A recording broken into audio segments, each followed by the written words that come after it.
الرحمن الرحیم۔ السلام علیکم ورحمۃ اللہ وبرکاتہ۔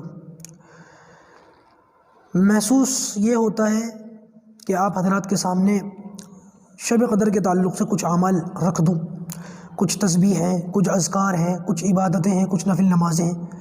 ویسے تو شب قدر کی رات میں کوئی خاص اعمال جو ہے ضروری نہیں ہے کہ انہی اعمال کو کیا جائے، البتہ میرے استاد حضرت مولانا مفتی نثار صاحب خانقاہ سے جڑے ہوئے تھے اور وہاں سے جو ان کے شیخ کچھ اعمال وغیرہ ان کو دے دیا کرتے تھے، وہ اعمال وہ ہمیں بتا دیا کرتے تھے، ہم ان کو لکھ لیا کرتے تھے۔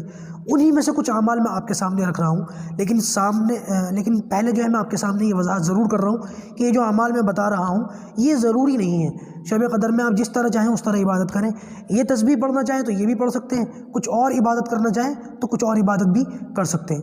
بہرحال 21ویں شب قدر کے تعلق سے 2 تسبیح جو ہیں وہ آپ ذہن میں رکھ لیں، انشاءاللہ ان 2 تسبیحات کو پڑھیے گا تو بڑا اجر ملے گا۔ نمبر 1، یا اللہ یا رحمان یا رحیم 413 مرتبہ، یا اللہ یا رحمان یا رحیم 413 مرتبہ۔ اور دوسرے نمبر پر استغفر اللہ ربی من کل ذنب واتوب الیہ، استغفر اللہ ربی من کل ذنب واتوب الیہ 580 مرتبہ۔